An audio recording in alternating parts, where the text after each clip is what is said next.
Hierdie boodskap na toe gebring deur Skatte in die Hemel. Gaan sluit graag by ons Facebookgroep aan vandag. Vandag se skriflesing kom uit 2 Korintiërs 13 vers 5. Ondersoek julleself en stel julleself op die proef of julle in die geloof lewe. Vandag se boodskap is getiteld Deeglike selfondersoek. 'n Ongeletterde jong knaap van so 23 jaar oud wat geen skoolopleiding gehad het nie, stap eendag die apteek binne. Hy gaan reguit na die apteker en vra vir hom of hy asseblief net gou sy telefoon vir 'n plaaslike oproep kan gebruik. Die apteker moes vir hom die nommer skakel want die knaap kon nie lees of skryf nie. Die apteker doen dit en oorhandig die spreekbuis aan die ongeskoolde jong man om te praat.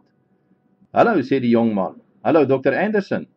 Dr. Anderson, soek jy nie dalk iemand om te huur om die gras vir u te sny, u motor te was en die aflewerings en al die ander loswerkies vir u te doen nie?" "O, u het reeds 'n knaap wat dit vir u doen. Maar Dr. Anderson, is u doodseker? Is u 100% heeltemal tevrede met die werk wat die knaap wat u het vir u doen?" "Nou goed dan, dankie en totsiens Dr. Anderson." Toe die jong man die gehoorstuk terugplaas en die apteker bedank vir die oproep, sê die apteker vir hom: "Wag so 'n bietjie. Soek jy werk? Want ek sal kan doen met 'n handlanger soos jy." "Dankie oom," sê die jong man, "maar ek het al reeds 'n werk." Verbaas vra die apteker: "Het jy dan nie nou net probeer om by Dr. Anderson werk te kry nie?" "Nee oom," sê hy. "U sien, ek is die knaap wat vir Dr. Anderson werk. Ek het myself maar net so 'n bietjie opgecheck."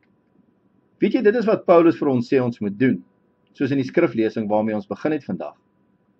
Paulus sê ons moet 'n slag opcheck of ons verhouding met God nog is wat dit moet wees. Jesus leer vir ons hoe belangrik dit is om 'n slag deeglik selfondersoek te doen. Nie net oor ons geestelike lewe nie, maar ook oor ons lewe tuis, met ons gesin en by die werk teenoor ons kollegas, en ook teenoor die werk self, wat U vir ons gegee het om te doen. Dankie, liewe Here. Kom ons bid saam.